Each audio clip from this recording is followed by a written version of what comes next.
It's a privilege to be in the USA, especially as a foreign student, as an exchange student. It's a privilege, says Marco Rubio. We don't owe you. We don't owe you this visa, okay? We decide. We decide, or this visa extension. We don't owe you this. And you cannot be an activist. You cannot be an activist as a foreign student if you are here, partaking in social activities and all that stuff and calling us out on our stance as the US government. No, you cannot. Just come here, focus on your engineering studies, or focus on whatever thing you're studying here, and leave our political issues out of your mouth. Yes, don't have an opinion on political anything in this world, because if you show any sort of favoritism to any other country within America, it's violating. Yes. So whether you are here in the USA as an exchange student or as a student to come here to study, keep your mouth shut. You're only here to study. You're not here to give us your views on whether you like the Democrats or whether you like the Republicans. Keep your mouth shut.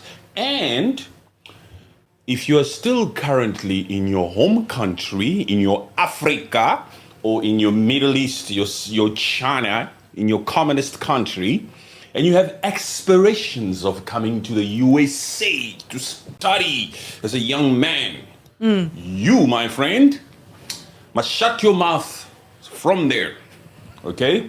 Because we will vet you. We will look at your social media. Please say it. No, even voicing your opinion at all on your social media ahead of time, even if you don't know it right now, that you want to go to the US at some point in your life. Yes. Don't say anything. Or if you have something, delete.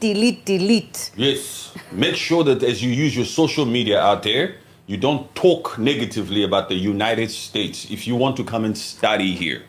I'm sure that in those departments, even for people who are not students or aspiring to study in the USA, I'm sure that even them, just a normal individual, the vetting system, the process, because before you can get a visa to the USA, if you're outside of the USA, you have to go for freaking interviews and all that kind of crap. Yeah, you have to plan months ahead. I'm sure that whatever restrictions that they're putting here online, on their website, this is what you need to abide by. That's just for the public. That's the tip of the iceberg. It's the tip of the iceberg from when your file actually goes to the back room, to the back end, where they start to judge. That's where they just look straight away as to where do you come from? What's your birth country? What's your birth country? Not necessarily where you reside. There's this thing also where if you live in a certain country and you hold a residency from that certain country, it's easy to apply from that place to go to the US or any other one of these Schengen places. You understand? As an African, okay? On this podcast, we deal a lot with African issues because we are Pan-Africanists. So we're giving you a Pan-Africanist perspective and experience because we've traveled a lot. We know how these things go, different home affairs offices and all that kind of thing. You understand what I'm saying? Yeah. So they check. We don't care if you reside in the UAE or in Qatar. You want to use Qatar so you can apply to the USA and go and seek asylum, there huh? Some Africans are out here to just, let me go and work in the Middle East for a while, in the UAE or here and there. And then from there, I'll work for a year or two. Some people have ambitions. So they think that I'm trustworthy, It's like yes. I'm steadfast in my things. I have a record. I'll provide bank statements and I don't even care. I'll use that money when I'm there. Yes. I'll provide bank statements. I'll save for 2 years. I'll stay in Kuwait. I'll stay in Saudi Arabia. They have a great relationship with the US. The US will never come here and ban the US. So me as an African national of any country, let's use of Somalia.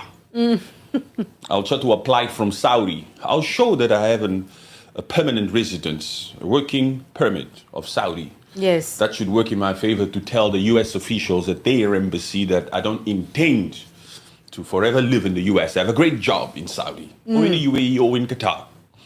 But I'm sure that in the back end of these US offices, wherever they deal with the granting of the visas, they just look at the freaking, where were you born?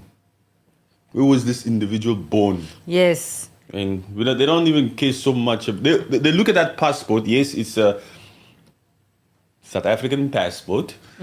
But even in a South African passport, or however you acquired your passport, if you were not born in that particular country, it says in there. Yes, where were you Birth born? country. That's where they go. Because your ideology and the way you think is not necessarily depending on the passport you hold, Yeah. but on the birth country you are from. You understand? So you'll come to the USA as whoever because you have that passport. It's easy to get a freaking passport, but your ideologies, your ideals, your morals, your values, your allegiance, it's Congolese, you. It's Congolese. You understand what I'm saying?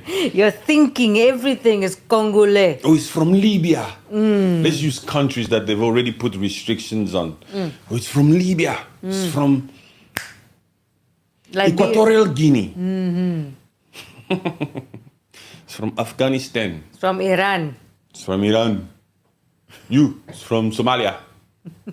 You were born in Somalia, but you got citizenship in France. Now you want to use a French passport, huh? Yeah. But you think like a Somali, you. This passport was issued only 3 years ago. You are 46 years old, you. You understand what I'm saying? Your ideology is completely from Somalia. You're still a full-on Somali and you have Somali ideologies out here. Yes, so... And even Haiti. And Haiti. And Haiti. And why would you do Haiti? I Why don't are you doing understand. Haiti? That They don't one- like Haiti, huh? That's a very strange one to me. That actually all of them are a bit strange. Okay, let's name these countries that Donald Trump put a restriction on. Full restrictions. There's 12 of them. Yeah, 12. Okay, start with... Okay, number 1. Afghanistan. Okay, let's discuss Afghanistan. They have helped Afghanistan in the past. They helped. Yes. Please, they haven't helped Afghanistan. America helped Afghanistan. America was in a war there for 20 years. Yes. They were there doing funny things there also. Look here, these people only go, they pick their wars, huh? They pick their battles. They go where it will be beneficial. They don't just go there because there's a form of terrorism act happening there. No, they go there because there's oil there. They go there because there's this there, there's that there. Let's go to Congo because there's cobalt, there's tin, there's that. Let's go here because there's gold. Let's talk about Burkina Faso because there's gold. Let's use Michael Langley because there's gold. It's not for free. These people are not humanitarians. They don't just go out there and just help. There's an advantage for America at all times. Whatever things they do with another country. Yes. So Afghanistan is number 1 and they've been involved there for a long time. And even the way that they pulled out of Afghanistan through Sleepy Joe. Oh, I almost say may his soul rest in peace. Let me not jump the gun.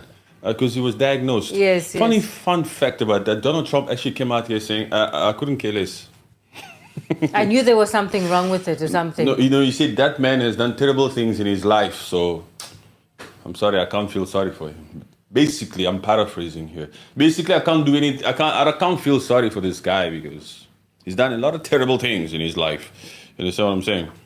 I don't Yes. know. He's very strange sometimes. This Who? Trump. No, but that is is for real, man. Yeah, but for real. But at least if someone is coming out with this diagnosis, I mean, there's no need for him to say something like that. Yes, there's no need. We expect everybody to come out here and act decent and have a human heart, but we live in a cruel world.